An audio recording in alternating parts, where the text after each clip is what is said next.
Hello everyone, this is Doe welcoming you back to the channel for another Sword of Convallaria video. Today we're taking a quick peek into the future meta. After chatting with some top 100 players from the global server, I've made a few adjustments to the ratings in my role-based tier list and added 7 new future units to give you an idea of what's coming down the line. As always, this tier list is focused primarily on endgame PvE content.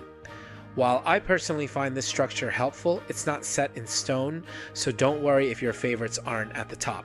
Depending on your roster and budget, there are always viable alternatives. This video will mostly focus on the 7 new units, so if you're looking for breakdowns of the existing ones, be sure to check out my original role-based tier list video. Alright, without further ado, let's jump right in.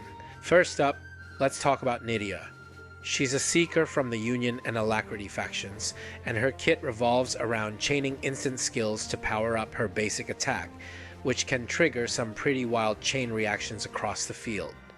On top of that, she's one of the best DOT enablers to pair with Kavari thanks to her reliable frostbite stacking.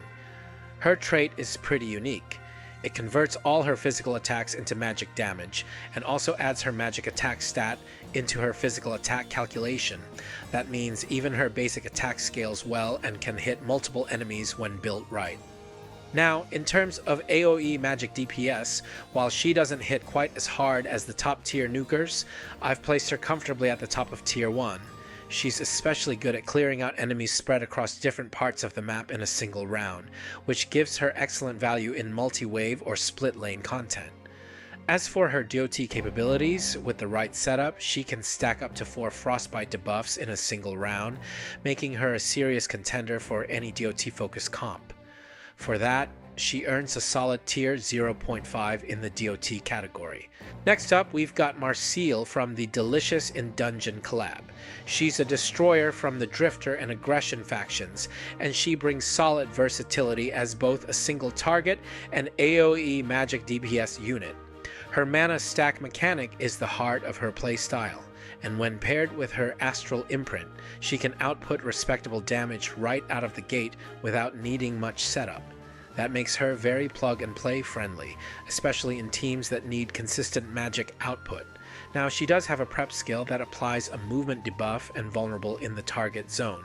While this adds a turn delay, it also opens the door for synergy, especially with wide AoE casters like Nydia or Luvada. In that sense, she can even function as a pseudo-amplifier by softening up enemy clusters before the main burst lands.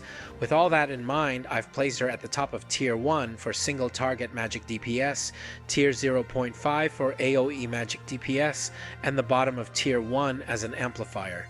She's not quite a full-on support, but her setup utility gives her a nice bit of flexibility if you're building around big AoE magic turns. Then we have Senshi, the free unit from the Delicious in Dungeon collab. He's a breaker from the Drifter and Discipline factions. Now, I'll be upfront here. I had a hard time rating Senshi properly since I couldn't find a maxed out version of him being showcased anywhere. His cooking mechanic works a bit like Coco's, and he does have some potential as a single target physical DPS.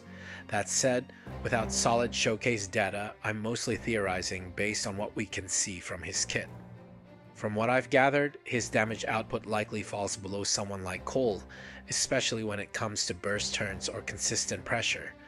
Now, his pot mechanic does come with some decent buffs, but they're buffs you can already get from other units who are more action efficient or offer stronger utility in the current meta.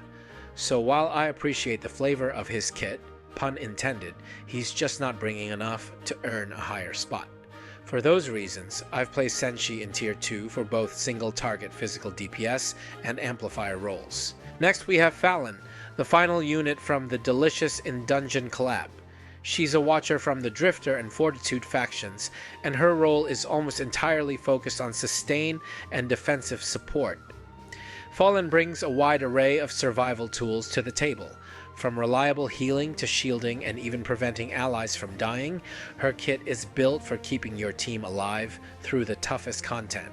She's especially valuable in battles where enemies can one-shot your units, giving you the breathing room to recover or reposition. Speaking of repositioning, she also has teleportation utility, allowing you to move allies to safer areas on the map when things get too hot. That kind of flexibility can make or break a run in late-game PvE content, especially in tightly tuned maps like Tower of Adversity or certain Calamity fights. With all that in mind, I've rated Falin at tier 0 as a defensive support. She's an indispensable pick for high difficulty content and a unit worth holding onto if survivability is what your team's been lacking. Moving on to the newest patch from the Chinese and Taiwanese servers, we've got Rico, a defender from the Drifter and Aggression factions.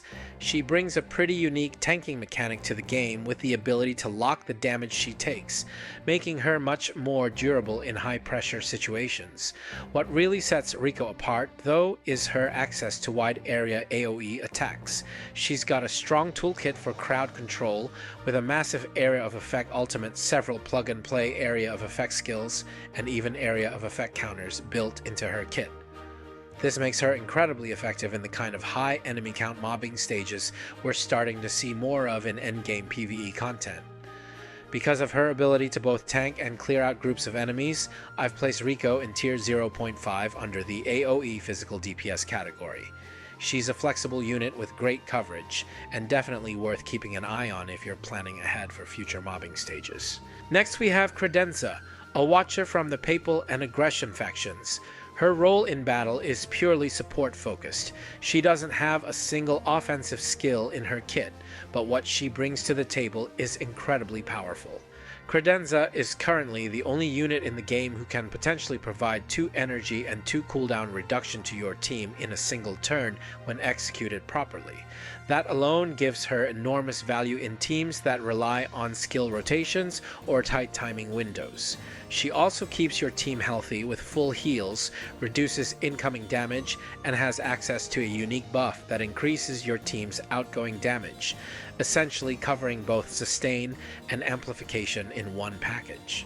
The only catch is that she can feel a bit clunky to use at first, especially when it comes to positioning and timing her abilities effectively. But once you get the hang of her mechanics, her value skyrockets, especially in content where cooldown management and energy flow are critical.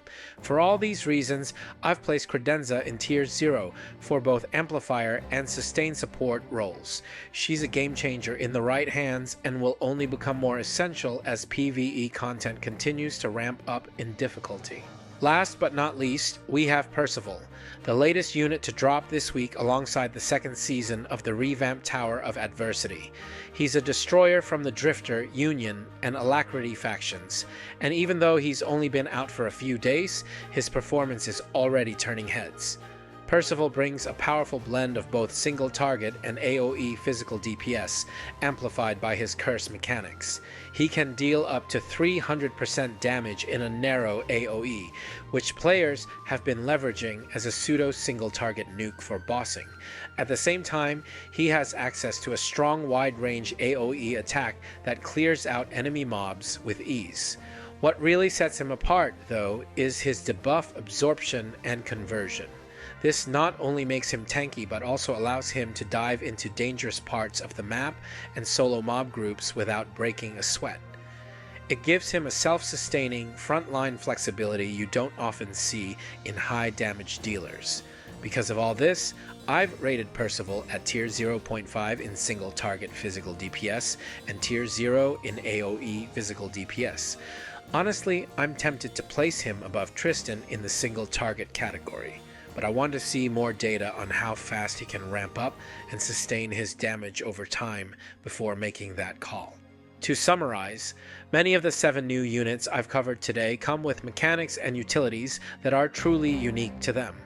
And while I'll be honest, the future might look a little intimidating with what feels like power creep compared to older units, it's important to remember that we're getting the same endgame content as the Chinese and Taiwanese servers, just scaled down to suit our current unit pool and stat progression.